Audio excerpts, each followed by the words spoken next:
Mga kaibigan, naghahanap ng katotohanan, mga peregrino sa paglalakbay sa lupa, naramdaman mo na ba ang paghila, ang hindi may kakaila na bulong ng kasaysayan na sumisigaw sa mga edad? Ngayon, nagsisimula kami sa isang sagradong paglalakbay sa paglalakbay, hindi ng milya, kundi ng espiritu. Kami ay maglakad ng oras, hawakan ang mismong mga bato kung saan nagbukas ang banal na kasulatan, kung saan naglalakad ang mga propeta, at kung saan naganap ang mga himala. Galugarin namin ang 18 mga site ng Biblia na mayroon pa rin ngayon, nasa salat na mga link sa mga salaysay na humuhubog sa mga sibilisasyon. Ihanda ang inyong sarili, sapagkat malapit na nating masaksihan ang walang hanggang kapangyarihan ng pananampalataya, na nakalagay sa mismong tanawin.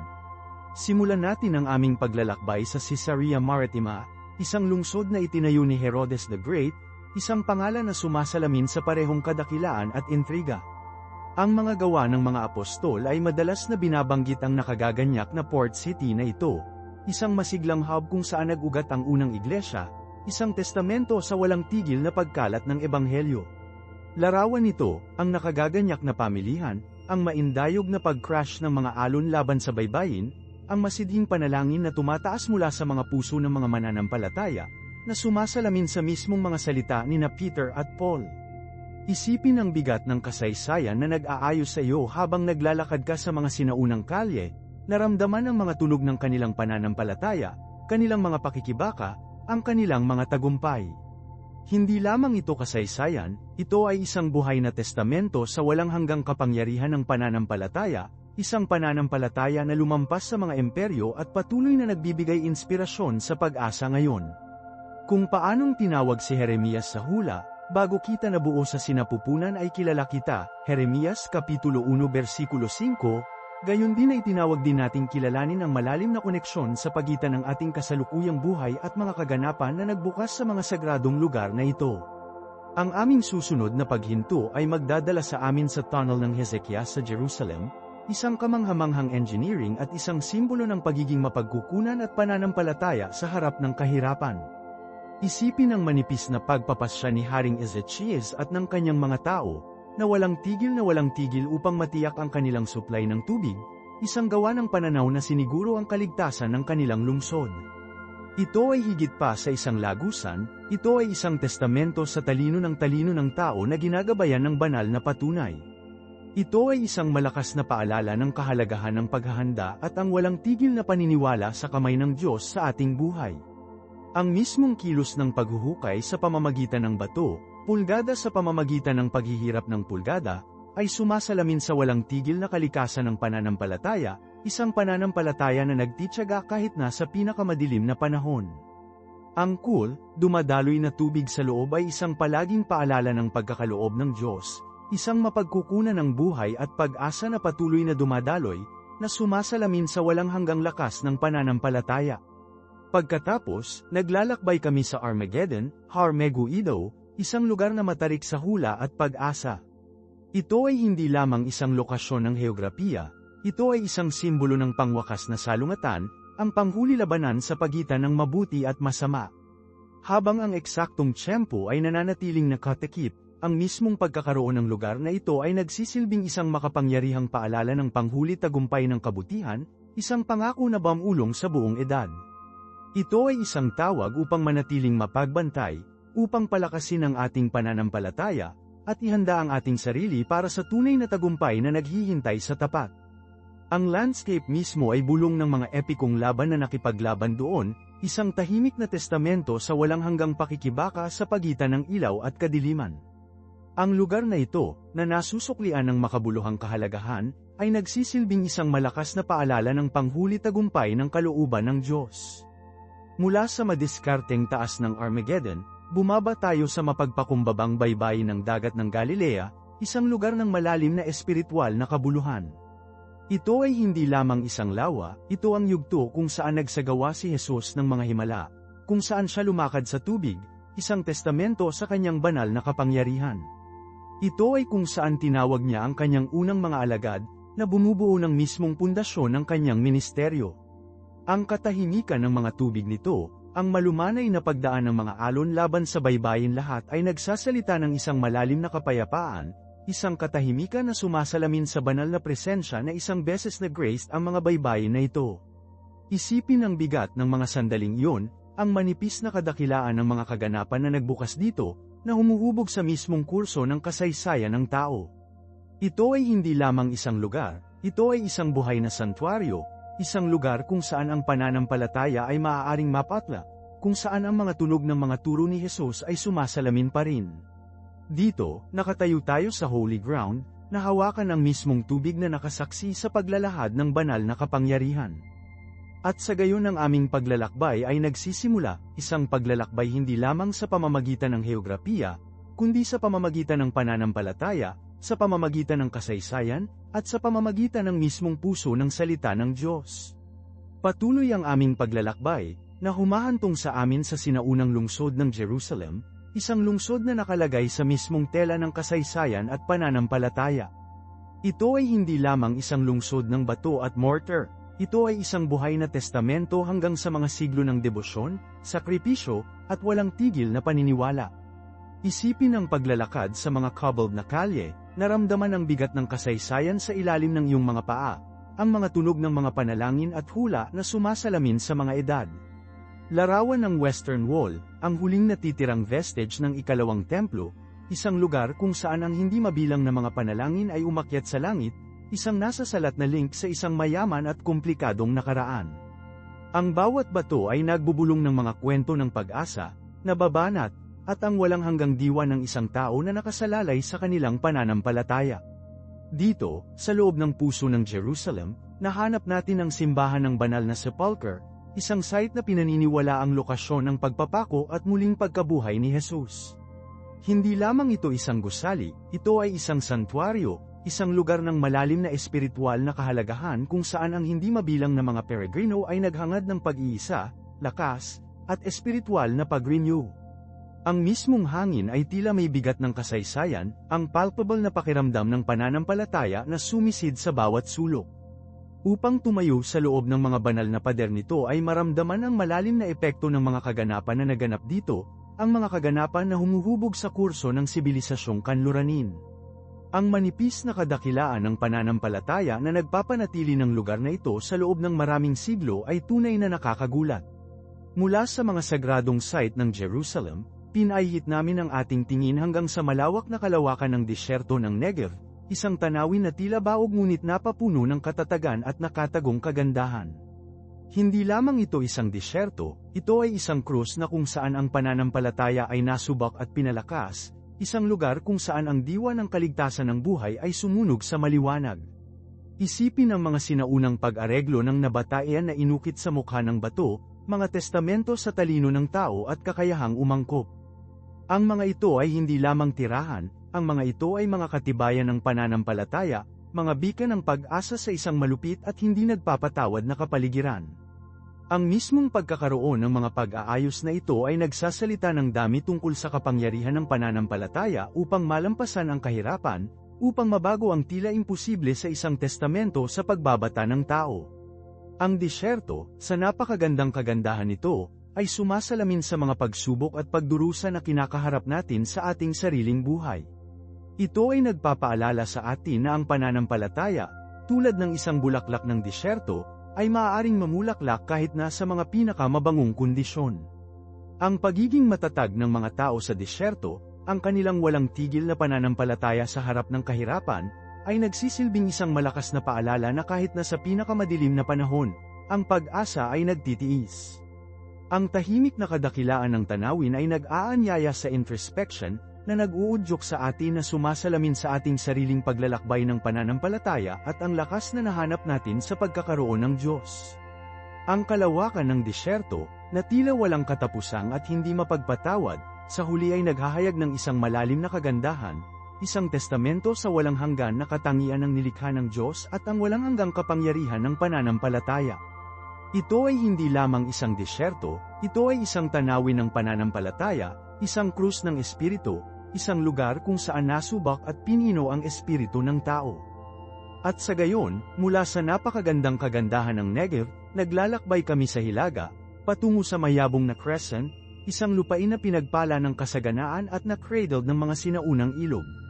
Dito, sa duyan ng sibilisasyon, ang pananampalataya ay nag-ugat at umunlad, humuhubog ng mga imperyo at nagbibigay inspirasyon sa hindi mabilang na mga henerasyon.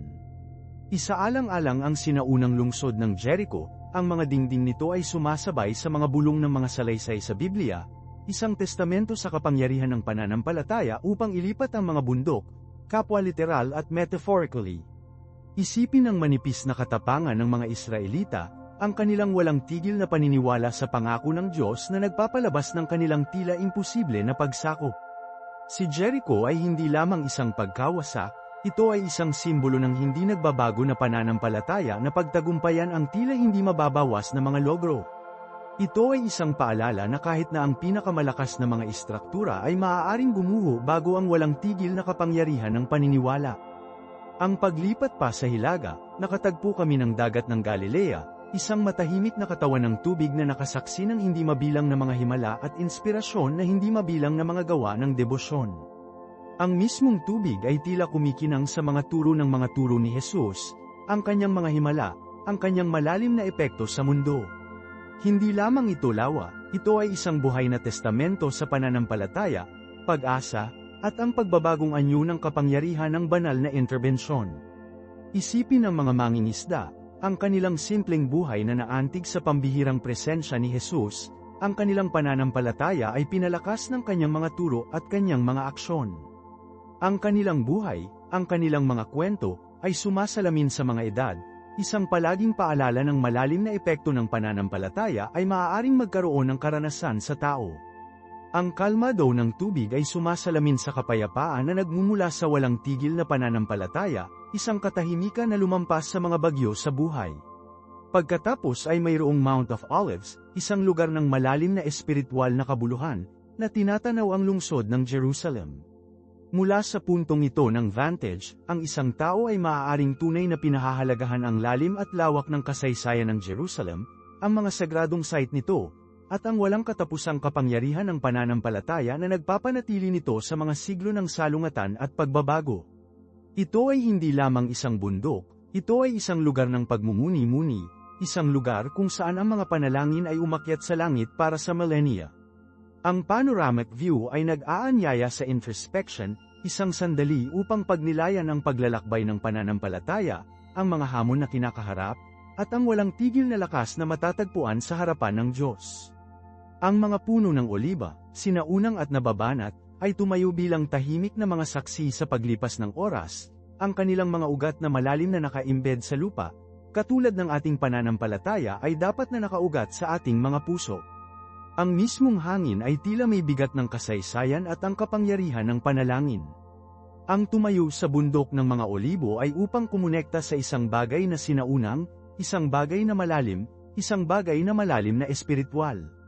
Ito ay isang lugar kung saan ang nakaraan, kasalukuyan, at hinaharap na converge, isang lugar kung saan natagpuan ng pananampalataya ang pinakapangit na pagpapahayag nito. Ang vista bago ka, isang nakamamanghang panorama ng Jerusalem, ay nagsisilbing isang malakas na paalala ng walang hanggang kapangyarihan ng pananampalataya, isang testamento sa walang tigil na espiritu ng isang tao, isang lungsod, isang pananampalataya na nagtitiyaga sa mga edad. Ang view lamang ay nagsasalita ng dami. Hindi lamang ito isang tanawin, ito ay isang buhay na tapestry na pinagtagpi ng mga thread ng pag-asa, nababanat, at walang tigil na pananampalataya. At mula sa bundok ng Olibo, ang aming tingin ay natural na lumiliko sa Jerusalem mismo, ang lungsod na may hawak na sentral na lugar sa mga puso at isipan ng bilyon-bilyon.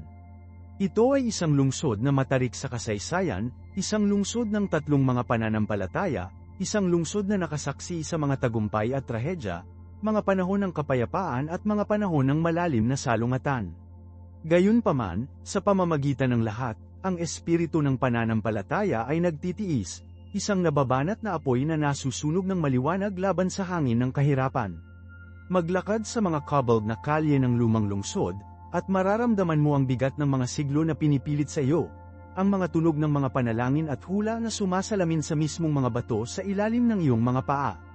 Ang Western Wall, isang nalalabi sa ikalawang templo, ay isang mapang api na paalala ng isang maluwalhating nakaraan, isang lugar kung saan ang hindi mabilang na mga panalangin ay binulong, ang pag-asa ay ipinahayag, at ang pananampalataya ay muling napatunayan.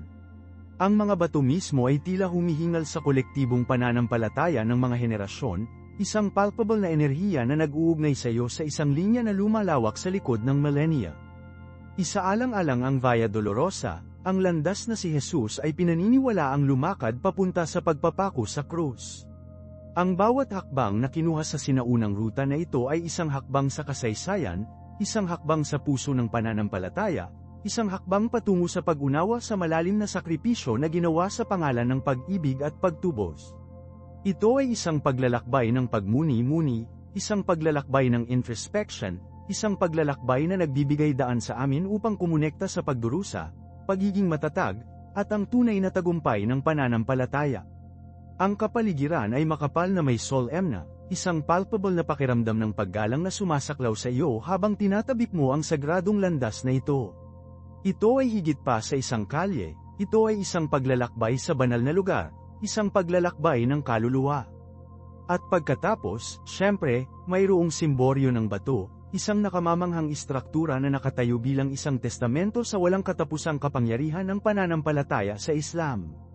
Ang mga gintong simboryo na ito sa ilalim ng araw, isang beacon ng pag-asa at pagka-espiritual na namumuno sa Jerusalem skyline.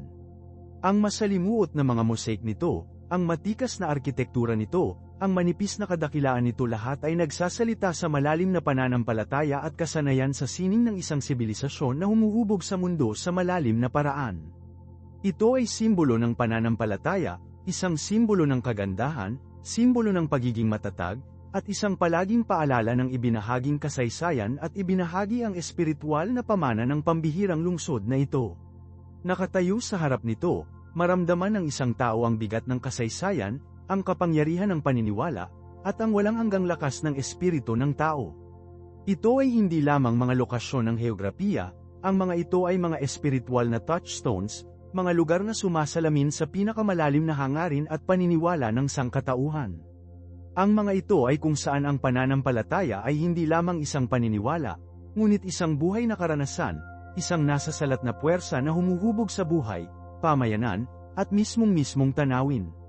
Ang bawat site ay may hawak na isang natatanging kwento, isang natatanging enerhiya, isang natatanging kapangyarihan upang magbigay ng inspirasyon at magbago.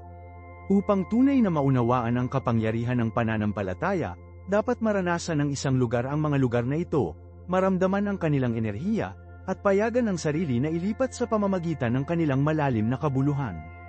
Ang paglalakbay ay isang paglalakbay sa paglalakbay hindi lamang sa katawan, kundi ng kaluluwa. Ito ay isang paglalakbay na nagpapalalim ng pag-unawa, nagpapalakas ng pananampalataya, at nag-iiwan ng isang hindi may lalabas na marka sa puso at isipan. Ang mga aralin na natutunan dito, sa mga sagradong lupain na ito, ay mananatili sa iyo ng matagal pagkatapos mong umalis. Isipin ang Western Wall, na kilala rin bilang Kotel. Ang sinaunang pagpapanatili ng pader na ito, isang nalalabi sa ikalawang templo, ay isang lugar na malalim na kabuluhan para sa mga Hudyo sa buong mundo. Upang tumayo sa harap nito, upang magulas ang isang panalangin na nakasulat sa isang maliit na piraso ng papel sa mga crevice sa pagitan ng mga bato, ay upang kumonekta sa isang kasaysayan na umaabot sa millennia, isang kasaysayan ng tiyaga, nababanat, at walang tigil na pananampalataya. Ang pader mismo ay humihinga ng kasaysayan, ang bawat bato ay nagbubulong ng mga talento ng mga tagumpay at pagdurusa, ng pag-asa at pangarap, ng mga panalangin ay bumulong sa mga oras ng kagalakan at kalungkutan.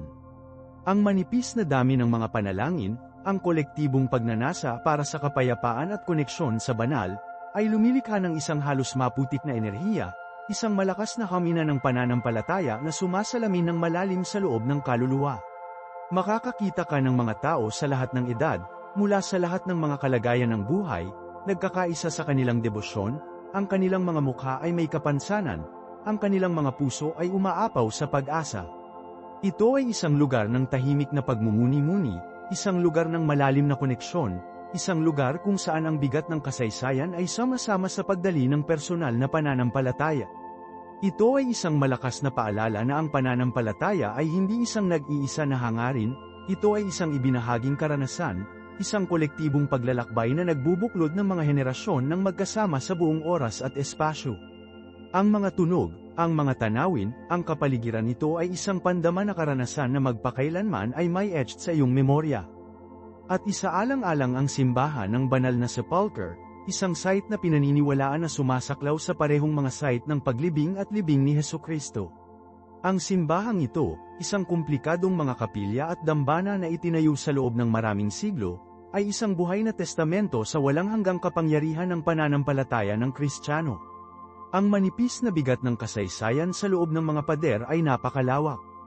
Ang bawat bato, bawat mosaic, bawat inskripsyon ay nagpapatutuo sa mga siglo ng pagsamba, debosyon, at paglalakbay sa banal na lugar.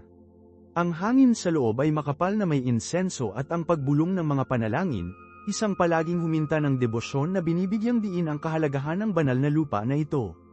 Naglalakad sa mga banal na bulwagan nito, halos maramdaman mo ang pagkakaroon ng nakaraan, ang mga tunog ng hindi mabilang na mga panalangin at himno na sumasalamin sa mga edad.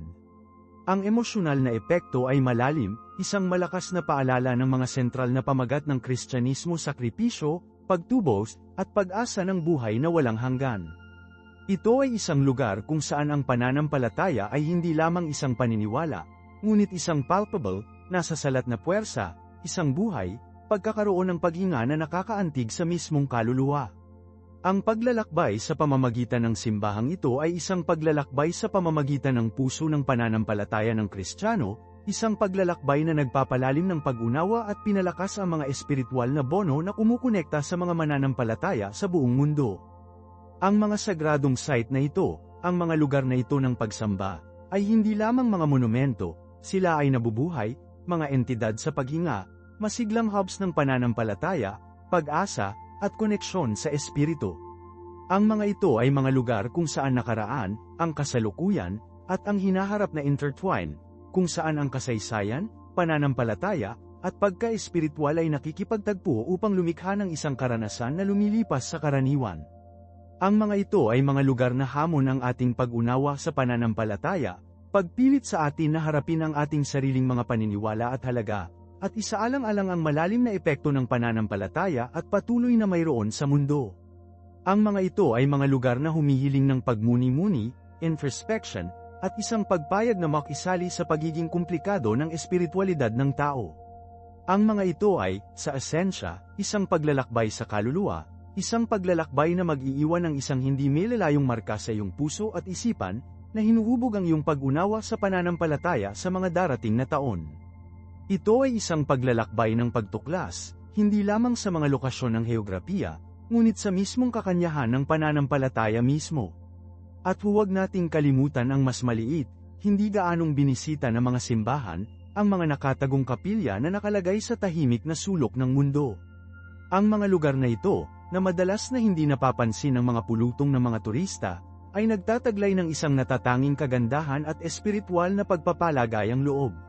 Nag-aalok sila ng ibang uri ng paglalakbay sa banal na lugar, isang mas nakakaintriga at personal na paglalakbay.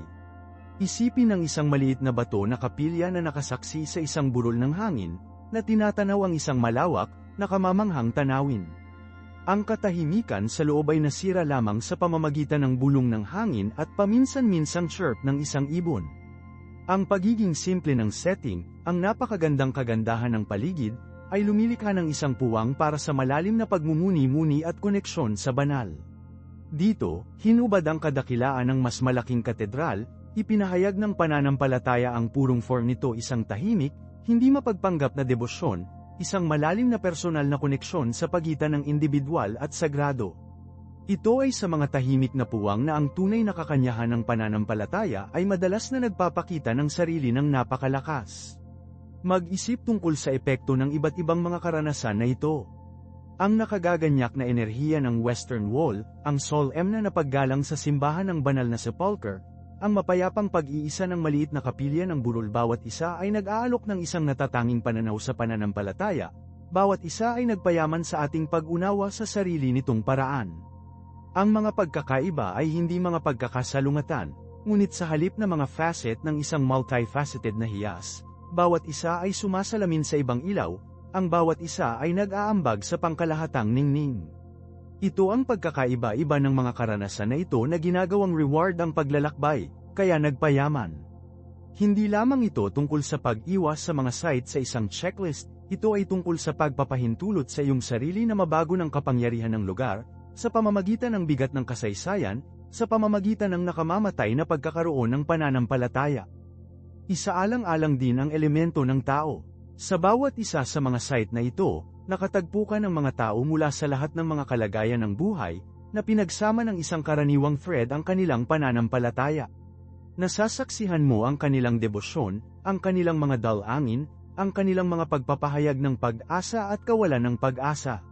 Nakikita mo ang matatandang babae na malumanay na hawakan ang mga sinaunang bato ng kanlurang pader, ang kanyang mga mata ay napuno ng luha, ang kanyang mga bulong na panalangin ay isang testamento sa isang buhay na pananampalataya. Nakikita mo ang batang pamilya na nakaluhod sa panalangin sa Church of the Holy Sepulchre, ang kanilang mga mukha na sumasalamin sa isang malalim na pakiramdam ng kapayapaan at pag-aari. Nakikita mo ang nag-iisa na pilgrim na nakaupo sa tahimik na pagmumuni-muni sa maliit na kapilya ng burol, na nakakahanap ng pag-iisa at lakas sa kagandahan ng paligid. Ang mga nakatagpo na ito, ang mga ibinahaging sandali ng pananampalataya, ay kasing lakas, tulad ng paglipat, tulad ng mga site mismo. Ipinapaalala nila sa amin na ang pananampalataya ay hindi isang abstract na konsepto, ito ay isang buhay, katotohanan ng paghinga na nag-uugnay sa atin sa isa't isa, na nagbubuklod sa amin ng magkasama sa isang nakabahaging karanasan ng tao. Ito ay isang paalala na lahat tayo ay bahagi ng isang bagay na mas malaki kaysa sa ating sarili, isang bagay na mas malalim at makabuluhan kaysa sa ating individual na buhay. Ang paglalakbay ay hindi lamang isang pisikal, ito ay isang paglalakbay sa gitna ng sangkatauhan, isang paglalakbay na nagpapakita ng walang hanggang kapangyarihan ng pananampalataya upang magkaisa, magbigay ng inspirasyon, at magbago. At iyon, ang aking kaibigan, ay isang karanasan na mananatili sa iyo ng matagal pagkatapos mong iwanan ang mga sagradong lugar na iyon. Ang mga alaala, emosyon, ang malalim na pananaw na natamo ay magpapatuloy na hubugin ang iyong pag-unawa sa pananampalataya, iyong pananaw sa buhay, at ang iyong koneksyon sa mundo sa paligid mo. Ito ay isang pagbabagong anyo na paglalakbay, isang paglalakbay sa kaluluwa na magpapatuloy na magbukas ng matagal pagkatapos mong bumalik sa bahay. At ang pagbabagong yun, ang malalim na paglilipat sa pananaw, ay hindi lamang nakakulong sa grand, iconic na mga site. Nangyayari ito sa mas tahimik na sandali, sa hindi inaasahang pagtatagpo, sa tila hindi gaanong kahalagahan ng mga detalye. Tandaan na ang maliit na kafe malapit sa Church of the Nativity, kung saan nagbahagi ka ng isang tasa ng malakas na kape ng Turko sa isang lokal na artisan. Ang kanyang tahimik na dignidad, ang kanyang malumanay na ngiti, ang kanyang mga kwento ng kanyang pamilya at ang kanyang baporyon ay mga sandali ng koneksyon, mga sandali na nagpahayag ng mukha ng pananampalataya ng tao, ang pang-araw-araw na pagpapahayag ng debosyon na madalas na hindi napansin. Ito ay sa mga tila maliit na pakikipag-ugnayan na ang totoong kakanyahan ng isang lugar, at ang diwa ng mga tao nito, ay tunay na inihayag ang sarili. Isaalang-alang din ang lakas ng katahimikan. Ang katahimikan ng disyerto, ang katahimikan ng isang bundok, ang tahimik na pagmumuni-muni sa isang liblib na hardin ito ay mga puwang kung saan maaari nating tunay na kumonekta sa ating mga panloob na sarili, kung saan maaari nating pakinggan ang mga bulong ng ating sariling mga kaluluwa. Sa mga sandaling ito ng tahimik na pagmuni-muni, ang pananampalataya ay maaaring tumagal ng isang bagong sukat, isang mas malalim na kahulugan. Nasa katahimikan na maririnig natin ang tinig ng Diyos, ang tinig ng ating budi, ang tinig ng ating sariling pinakamalalim na hangarin. Hindi ito kinakailangan ng isang umuusbong na boses, isang dramatikong paghahayag, ito ay madalas na isang banayad na nudge, isang banayad na intuisyon, isang tahimik na pakiramdam ng kapayapaan at pag-unawa. Ang mga tahimik na sandali na ito, ang mga puwang na ito ng pagmumuni-muni, ay mga mahalagang bahagi ng paglalakbay, mahalaga para sa pagpapahintulot sa mga buto ng pananampalataya na mag-ugat at lumago. Mag-isip tungkol sa mga hamon na maaaring makatagpo mo sa daan. Ang hindi inaasahang pagkaantala, ang mga hadlang sa wika, ang mga sandali ng pagkabigo at pag-aalinlangan. Hindi ito mga hadlang na maiiwasan, ngunit sa halip na mga pagkakataon para sa paglaki, para sa pag-aaral, para mapalalim ang iyong pag-unawa sa iyong sarili at sa iyong pananampalataya. Sinusubukan nila ang iyong pagiging matatag, ang iyong pasensya, ang iyong pananampalataya sa paglalakbay mismo. Pinipilit ka nilang umasa sa iyong panloob na lakas, ang iyong pagiging mapagkukunan, ang iyong kakayahang umangkop at magtagumpay. At sa pagtagumpayan ng mga hamong ito, natuklasan mo ang isang bagong lakas, isang mas malalim na kahulugan ng layunin, isang mas malalim na pagpapahalaga sa mga pagpapala sa iyong buhay. Ang paglalakbay ay hindi laging madali, ngunit palaging ito ay nagbibigay kasiyahan. Ang mga paghihirap na kinakaharap mo sa daan ay nagsisilbi lamang upang mapahusay ang kayamanan ng karanasan, upang palalimin ang kahulugan ng iyong paglalakbay. Ang mga ito ay, sa isang paraan, bahagi ng paglalakbay sa paglalakbay mismo, paghuhubog ng iyong pagkatao, pinino ang iyong espiritu, at humahantong sa iyo na mas malapit sa isang mas malalim na pag-unawa sa nagbabago na kapangyarihan ng pananampalataya. Ang mga hamong ito ay nagiging mga milestone, na minarkahan ang iyong pag-unlad, ang iyong paglaki, ang iyong pagtaas ng pagiging matatag sa harap ng kahirapan. Hindi sila mga setback, ngunit ang mga hakbang sa iyong landas. Yakapin sila, alamin mula sa kanila, at payagan silang palakasin ang iyong paglutas. Tandaan mo ang oras na nawala ka sa mga kalye ng labyrinthine ng Marrakesh.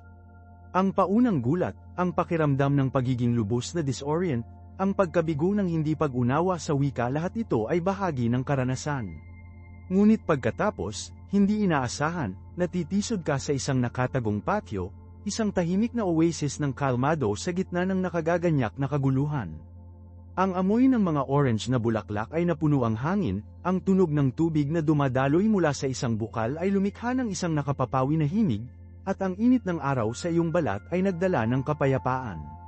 Sa sandaling yun, nawala at natagpuan pa, nakaranas ka ng isang malalim na pakiramdam ng koneksyon sa isang bagay na mas malaki kaysa sa iyong sarili, isang pakiramdam na ginagabayan, protektado, kahit na mahal. Ito ay isang paalala na kahit na sa gitna ng pagkadismaya at kawalan ng katiyakan, palaging may landas, isang paraan pasulong, isang mapagkukunan ng lakas na matatagpuan. Isipin ang mga taong nakilala mo. Ang mabait na estranghero na nag-alok sa iyo ng mga direksyon, ang kapaki-pakinabang na tindero na lumabas sa kanyang paraan upang tulungan ka, ang kapwa manlalakbay na nagbahagi ng iyong mga kagalakan at kalungkutan. Ang bawat engkwentro, bawat pakikipag-ugnay, kahit gaano pa kadali, ay nag-ambag sa iyong paglalakbay, pagyamanin ng iyong karanasan, pagpapalawak ng iyong pananaw. Ang mga ito ay hindi lamang mga nakatagpo ng pagkakataon, ang mga ito ay mga pagkakataon para sa koneksyon, para sa pagbabahagi, para sa pag-aaral mula sa iba. Ipinapaalala nila sa amin ang pagkakaugnay ng sangkatauhan, ang ibinahaging karanasan ng tao na lumilipas sa mga hangganan ng kultura, pagkakaiba sa relihiyon, at mga distansya sa heograpiya. Ang bawat taong nakatagpo mo ay isang potensyal na guro, isang potensyal na kaibigan, isang potensyal na mapagkukunan ng inspirasyon at gabay. Yakapin ang mga nakatagpo na ito, mahalin ang mga sandaling ito ng koneksyon, at payagan silang palalimin ang iyong pag-unawa sa espiritu ng tao. At isaalang-alang ang kagandahang iyong nasaksihan. Ang nakamamanghang sunsets, ang marilag na mga bundok, ang masiglang kulay ng isang nakagaganyak na pamilihan, ito ay hindi lamang mga tanawin upang makita, ngunit ang mga mapagkukunan ng inspirasyon, mga paalala ng kagandahan at pagtataka ng paglikha. Pinupuno nila kami ng gulat, pinukaw nila ang aming damdamin, ikinonekta nila kami sa banal. Ipinapaalala nila sa amin ang kamahalan ng mundo sa paligid natin, ang walang katapusang mga kababalaghan na nakapaligid sa atin, at ang walang hanggan na pag-ibig na nilikha ito. Maglaan ng oras upang pahalagahan ang mga sandaling ito ng kagandahan, upang maaliw ang mga karanasan sa pandama, upang hayaan ang kagandahan ng paglikha na punan ang iyong kaluluwa at magbigay ng inspirasyon sa iyong puso. Hayaan ang mga sandaling ito ng pagtataka ay magpapalalim sa iyong pananampalataya at palakasin ang iyong koneksyon sa banal. Ang mga ito ay hindi lamang mga pagkagambala mula sa espiritual na paglalakbay, ang mga ito ay mga mahalagang bahagi nito, pagyamanin ang karanasan, pagpapalawak ng iyong pag-unawa, at pagpuno ng iyong puso ng may pasasalamat. Ang mundo ay puno ng kagandahan, naghihintay na matuklasan, naghihintay na magbigay ng inspirasyon, naghihintay na palalimin ang ating pananampalataya. Buksan ang iyong mga mata, buksan ang iyong puso, at payagan ang iyong sarili na mapuno ng pagtataka. Ngayon, masalimuot ang konsepto ng pagyakap ng mga hamon. Ang buhay, aking kaibigan, ay hindi isang makinis, mahuhulaan na paglalakbay. Ito ay isang paikat-ikot na kalsada, puno ng mga twists, liko, at hindi inaasahang mga daanan. Isipin ang mga sandaling yun kung saan nadama mong ganap na nawala, lubos na nasasabik sa mas manipis na bigat ng kahirapan. Marahil ay nahaharap ka sa isang makabuluhang pag-aalsa sa iyong profesional na buhay, isang personal na krisis, isang takot sa kalusugan, o pagkawala ng isang mahal sa buhay. Ang mga sandaling ito, kahit na masakit, ay hindi lamang mga hadlang, ang mga ito ay mga pagkakataon para sa paglaki, para sa pagtuklas sa sarili, para sa pagpapalalim ng iyong pananampalataya. Tandaan na oras na ikaw, alam mo ang ibig kong sabihin. Ang proyekto na tila hindi masusukat, ang bundok na naramdaman mo na hindi ka maaaring umakyat. Nadama mo ang takot, ang pagdududa, ang labis na pakiramdam ng kakulangan. Ngunit nagtitiyaga ka, nahaharap mo ang hamon ng ulo, pagguhit sa mga panloob na reserba na hindi mo alam na nagmamay-ari ka. Natuto kang umangkop, mag-estratehiya, humingi ng tulong kung kinakailangan. At sa pagtagumpayan ng hamon na iyon, hindi mo lamang nakamit ang iyong layunin, ngunit natuklasan mo rin ang isang resilience, isang lakas, isang kapasidad para sa paglaki na hindi mo alam na nagmamay-ari ka. Iyon, ang aking kaibigan, ay ang pagbabago ng kapangyarihan ng kahirapan. Ito ay sa mga sandaling ito ng pakikibaka na tunay nating natuklasan kung sino tayo, kung ano ang kaya natin, at ang lalim ng ating sariling espiritual na mapagkukunan. Ito ay tulad ng pagpino ng ginto, ang proseso ay mahirap, hinihingi, kahit na masakit. Ngunit ang resulta, isang sangkap ng walang cap-ars na kagandahan, kadalisayan, at halaga. Katulad nito, ang mga hamon na kinakaharap natin ay pinuhin ng ating pagkatao, palakasin ang ating pananampalataya, at palalimin ang ating pag-unawa sa ating sarili at sa mundo sa paligid natin. Pinipilit nila kaming harapin ang aming mga limitasyon, upang kilalanin ang aming mga kahinaan, at maabot ang lampas sa aming mga napapansin na kakayahan. Isaalang-alang ang talinghaga ng Potter at ang luwad.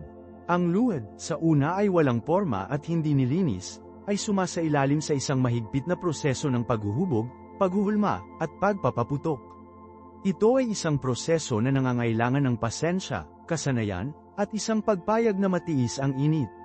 Ngunit ang resulta ay isang maganda, functional, at matatag na daluyan. Kami ay katulad ng luwad na iyon.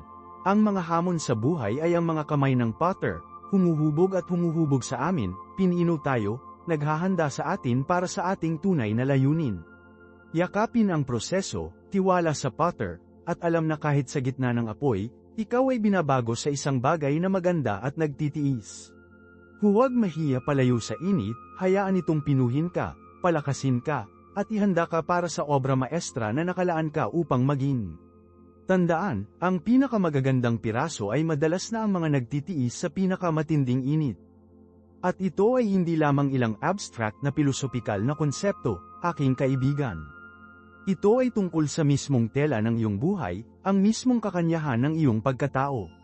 Isipin ang mga relasyon na iyong pinangalagaan, ang mga pagkakaibigan na lumalim, ang mga pag-ibig na namumulaklak kahit nasa gitna ng paghihirap.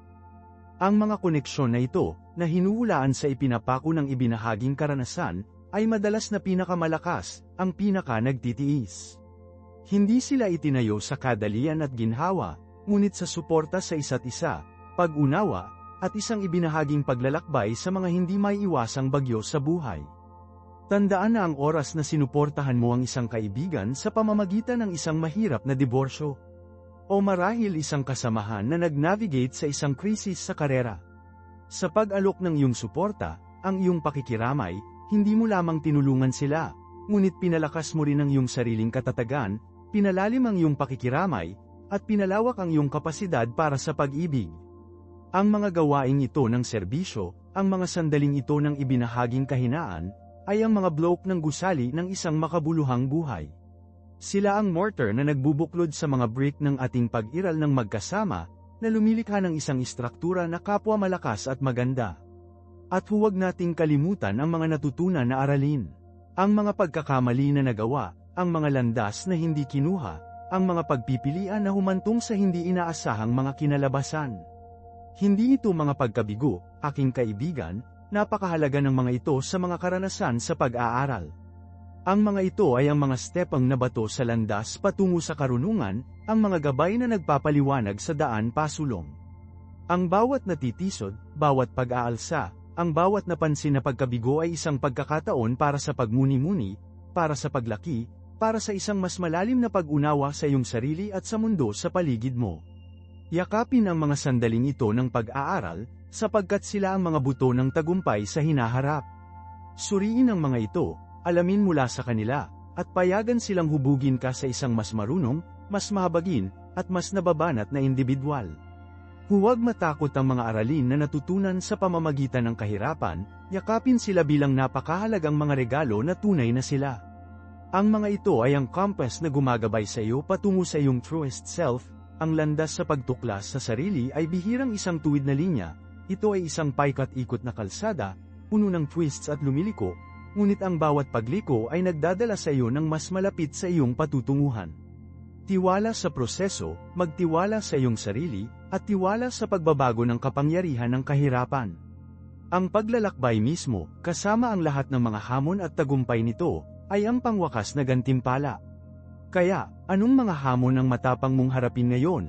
Alam na kahit na ang pinakamasamang init ay maaaring gumawa ng isang bagay na kat-anji tangi.